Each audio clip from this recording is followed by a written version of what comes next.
A palavra que está no meu coração para esse dia está em Gênesis, e olha que versículo tremendo. Gênesis capítulo 45.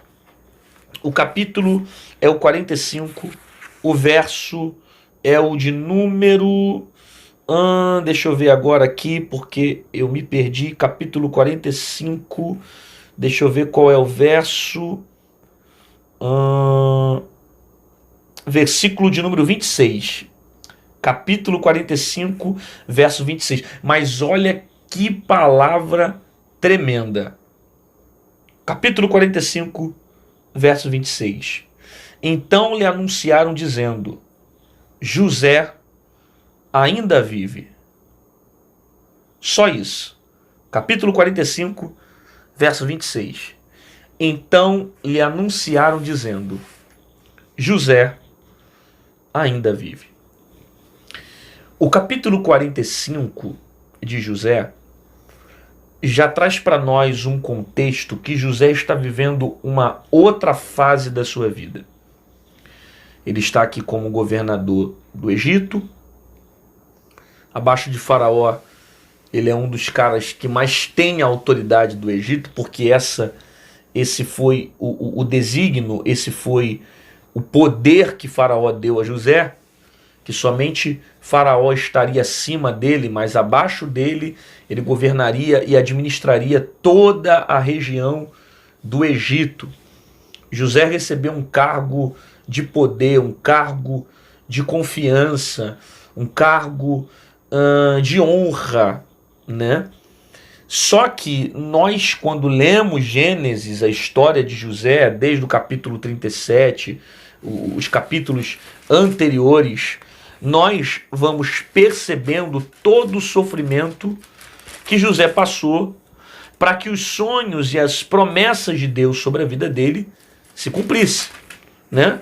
Eu estou até conferindo aqui no texto para ver, não te dar nenhuma data errada e nenhum capítulo errado, e é justamente isso, a partir do capítulo 37, que se inicia a história de José, onde ele vai ter os seus sonhos, vai contar para os seus irmãos, os irmãos vão debochar de José, não vão acreditar naquilo que Deus havia revelado a ele, e depois alimenta no coração dos irmãos um sentimento de inveja, vão jogar José no buraco, vão pegar a túnica dele, vão dar por pai, vão dizer que ele foi pego por uma besta fera, vão vender o irmão para o Egito vai comprar José para o palácio de Faraó, ele vai servir a Potifar, depois, coitado, vai sofrer de novo, porque ele não vai querer se deitar com a mulher de Potifar, e ele vai ser acusado de um crime que ele não cometeu, vai ser colocado na prisão, vai passar mais de 10 anos preso, isso aqui pouca gente fala,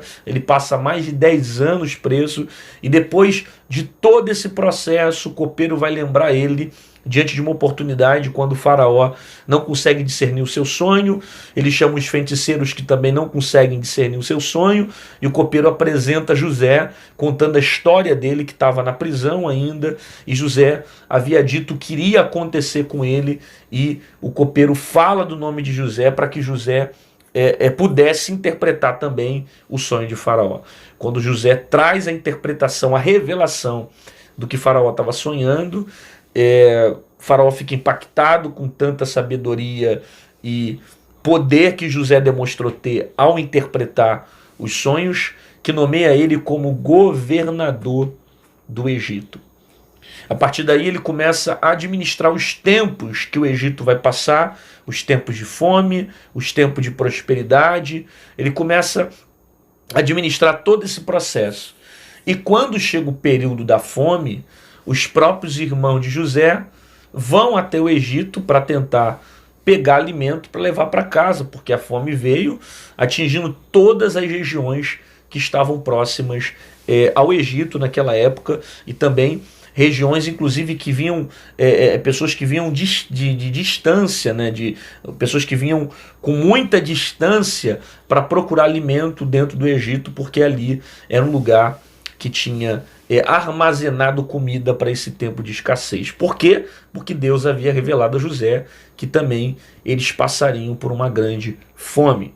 Justamente por causa disso, José orienta o povo a guardar para se preparar para esse processo de escassez que eles iriam viver lá na frente. Aí os irmãos de José aparecem justamente com a intenção de levar comida para casa. E eles vão ficar surpreendidos, porque primeiro eles não vão saber que era José, mas depois que José se revela para eles e mostra que estava vivo, eles ficam impactados com a notícia. Todo mundo conhece a história, todo mundo conhece a história de José. Então, de alguma forma, lá na frente, José vai liberar os seus irmãos, e depois que libera os seus irmãos para ir para Jacó e dizer que José estava vivo, é onde nós lemos no capítulo 45, do versículo 26. É a notícia que os irmãos estão dando para o pai, né, falando que José estava vivo. Jacó fica tão impactado com o que ele vai ouvir que ele desmaia. Está no texto, capítulo 45, verso 26 diz: então lhe anunciaram dizendo, José ainda vive, ele também é regente em toda a terra do Egito. E o seu coração desmaiou, porque não acreditava, né? E subiram do Egito e vieram à terra de Canaã a Jacó, seu pai. Então, Jacó ficou impactado ao receber a notícia que José ainda vive. Só essa expressão aqui, ela já traz para nós uma reflexão muito poderosa para o nosso coração. Muito, muito poderosa. Por isso que eu comecei dizendo que essa palavra é tremenda. Principalmente a parte A. Eu só falei um pouco para você do contexto, para você entender um pouco do que está acontecendo. Mas eu quero me posicionar só com a parte A desse versículo, que diz assim: então lhe anunciaram dizendo, José ainda vive. Por que ainda vive? Porque os irmãos sabem o que provocaram para José. Por que ainda vive? Porque os irmãos sabem o que fizeram a José. A verdade é essa. Os irmãos sabem a covardia que fizeram com José. Os irmãos sabem como trataram José. Então a expressão, ela traz para nós também um sentido de comoção. José ainda vive. Durante tanto tempo, talvez tiveram que mentir para Jacó. Talvez não. Mentiram para Jacó.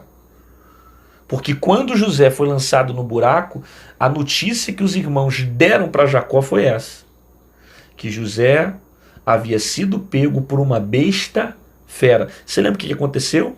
Rasgaram a túnica de José e passaram sangue na túnica para dizer que ele foi pego por um animal.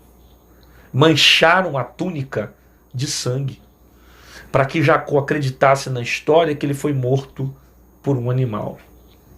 Aí de repente, depois de tantos anos, eles vão ter que dizer para o pai: José ainda vive. Ele não morreu. Se dependesse dos irmãos, até teria morrido por causa das atitudes que os irmãos tiveram em lançar o cara no buraco, em vender ele para o Egito, sabendo que era um homem que talvez não teria tantas condições de suportar toda aquela dor que ele passou. E na verdade ele passou e sobreviveu porque Deus era com ele, porque Deus estava no centro daquela história, porque Deus estava fortalecendo a vida de José. E agora, os irmãos que mentiram a vida inteira, os irmãos que anunciaram para o pai, falando que José estava morto, precisaram dizer que ele ainda vive. Existem muitas reflexões profundas que eu consigo tirar desse texto. Primeiro, nessa expressão, é dizer que toda mentira que você tenta esconder uma verdade, e você esconde a verdade colocando uma mentira, um dia a verdade vai vir à tona e a mentira vai ser descortinada. A mentira vai perder a posição dela. Por mais que alguém fique 5 anos mentindo, 10 anos mentindo, 15 anos mentindo, 20 anos inventando uma história, a conta chega. E quando a conta chega, as consequências vêm junto com ela. Eu acho que às vezes é melhor a gente ouvir, por mais duro que seja a verdade, do que tentar massagear uma história contando uma mentira. Eu sei que existem situações que são tão difíceis de encarar a verdade, porque tem muitas situações na vida. Às vezes situações de tragédia, às vezes situações de fatalidade, às vezes situações de traição, de decepção. Eu sei que tem tanta coisa que acontece e que a gente pode usar uma mentira para tentar aliviar a dor de alguém. Só que o problema é que um dia a mentira perde a posição e a verdade aparece. Às vezes pode demorar 5, 10, 15, 20 anos, mas quando a verdade aparece, ela coloca algumas coisas no lugar. E dependendo de certas situações, quando a verdade aparece, existem coisas que não vão ter como mais você voltar atrás por causa de tanto tempo que você ficou mentindo. Você vai simplesmente colher aquilo que você plantou. Por mais difícil que seja falar a verdade para alguém, a verdade sempre é o melhor remédio para curar a alma de alguém. Porque a mentira não cura, sabe? A mentira, ela não traz paz. A mentira, ela é um falso momento onde você acredita que vai trazer alívio ao coração de alguém por não falar a verdade. Você esconde a verdade, traz a mentira para tentar fornecer paz para uma situação. Só que você vai perceber que com o tempo, a mentira vai fazer muito mais mal do que bem. A mentira vai machucar muito mais. No momento parece ser necessária, mas depois de um tempo você vai ver o buraco que ela vai deixar dentro de um coração, dentro de uma alma, dentro de uma situação. Agora, depois de tantos anos, eles precisam dizer para o pai: José ainda vive. E eu queria estar presente nessa cena para ver a cara do pai e a cara dos irmãos, para ver o quanto eles ficaram impactados ao perceber que José não morreu e como o pai ficou impactado em saber que durante tantos anos os seus filhos estavam escondendo uma mentira, porque o filho que ele mais amava, que era José, estava vivo e não morreu. Jacó fica tão impactado com essa cena que ele desmaia. Ele desmaia porque a princípio aquela sensação, será que é? Tantos anos acreditando que estava dessa forma, tantos anos tendo que superar uma dor, tantos anos sofrendo porque perdi alguém que era que eu mais amava. E agora, a notícia que chega é que ele ainda estava vivo. Os irmãos de José contam para Jacó que José ainda vive. O ódio dos irmãos não conseguiram matar José. A inveja dos irmãos não conseguiram matar José. Os planos dos irmãos não conseguiram matar José. E os mesmos que lançaram José no buraco, os mesmos que lançaram e que venderam José para o Egito, são os mesmos que estão dizendo: ele ainda está vivo. Percebe a profundidade dessa palavra? Que os mesmos que lançaram no buraco, os mesmos que venderam para o Egito, os mesmos que tiveram inveja, os mesmos que estavam procurando conspirar um plano maléfico contra José, agora eles precisam dizer: José ainda está vivo. E vai continuar vivo. Sabe por quê? Porque José não depende da opinião dos irmãos para ficar vivo. José não depende da boa vontade dos irmãos para ficar vivo. José depende de um Deus que fez a promessa e que cumpre sobre ele o projeto que ele havia estabelecido. Tem muita gente que olhou para você, tem muita gente que te julgou pela aparência, tem muita gente que te colocou num buraco, tem muita gente que te vendeu para o Egito, porque eu sei que a história de José é parecida com a história de muita gente. Tem muita gente que passou coisas parecidas. E estão pensando que morreu, que acabou, que já era. Agora ela não levanta mais, agora ela vai ficar no buraco, agora ela vai se afundar na depressão, agora ela vai se afundar porque perdeu fulano, porque está passando por isso, porque é uma decepção, porque é uma frustração. Agora já era. Só que a palavra que Deus tem para você nessa manhã é essa: José ainda vive. Por mais que as pessoas pensem que nada vai dar certo, você está vivo. Por mais que alguém diga, ela caiu no buraco, não vai suportar, você vai continuar vivo.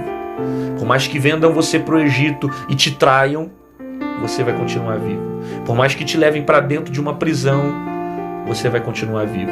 Por mais que venham continuar te ferindo e acusando você de coisas que você não fez, você vai continuar vivo. E quando você chegar no lugar que Deus quer que você chegue, que é um lugar de honra, um lugar de governo, você vai entender que todo sofrimento que Deus permitiu você passar é para que a promessa dele se cumprisse sobre a sua vida. Por isso as expressões dos irmãos de José possuem para nós uma força muito grande na sua emoção. Ele está vivo ainda. Ele não morreu. A promessa ou os sonhos que ele teve se cumpriram.